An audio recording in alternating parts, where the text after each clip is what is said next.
Love, perseverance, and hope was exactly what Dolly Parton gave to millions with her legendary generosity. She gave back in all kinds of ways, including her Imagination Library, which sends free books nationwide to 1 in 7 kids under the age of 5.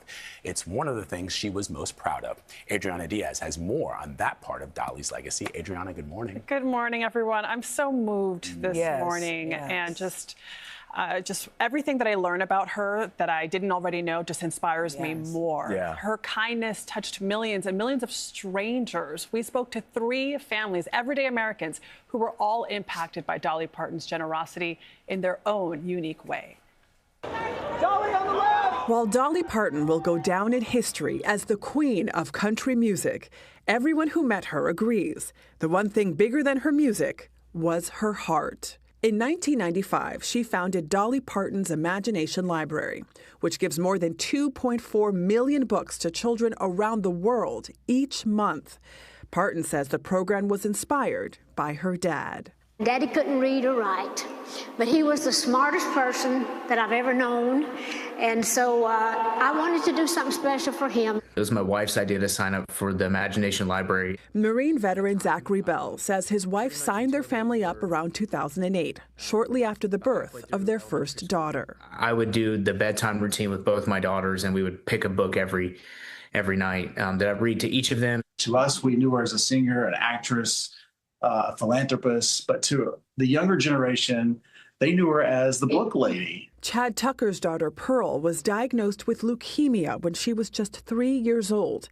He says she loved listening to Parton's music while she was going through treatments.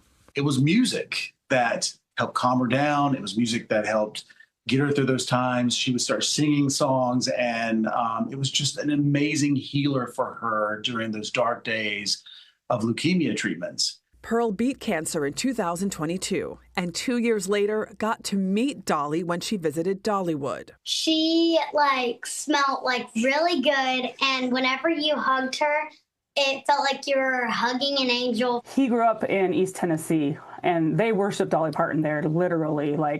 It's like Jesus and Dolly. Alice Gold's husband, LeGrand, was a lifelong fan of Dolly Parton. He was diagnosed with terminal stage 4 colorectal cancer in 2021. This was kind of the first time in a year that he'd been fighting that I just kind of turned to him and said, let's figure out what you want to do, just in case you die. And one of them was to meet Dolly Parton. Hey, LG. Hey. Dolly P.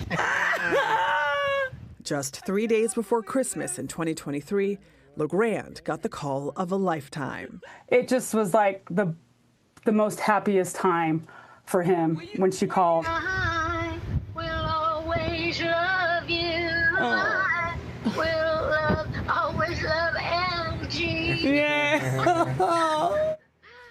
Oh, my goodness.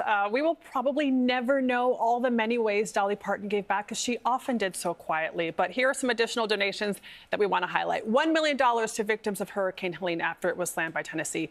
We've talked a lot about the $1 million to vaccine research that helped develop the Moderna vaccine. And my personal favorite, some of the millions of dollars in royalties that she made from Whitney Houston's cover of I Will Always Love You. She invested into a black neighborhood in Nashville, to an office complex that she later called the house that Whitney built. Oh, see, you hear these stories and you realize why the love was so great. I love the little girl that said it was like hugging an angel. Yes, little turns out she was hugging an angel. Yes. Yeah, it turns out she was made. I keep saying this, long before the rhinestones, long before the wigs, the gold records, the fame, there was this little girl from the Smoky Mountains in Tennessee who decided to share her blessings with all of us. And that is who Dolly. But that call where she's FaceTiming that man laying down, that effort for her to just call and then to say hi, but then to sing to him. It takes so much effort, and she did that over and over and over again. Adriana, what a beautiful piece. Thank you very much.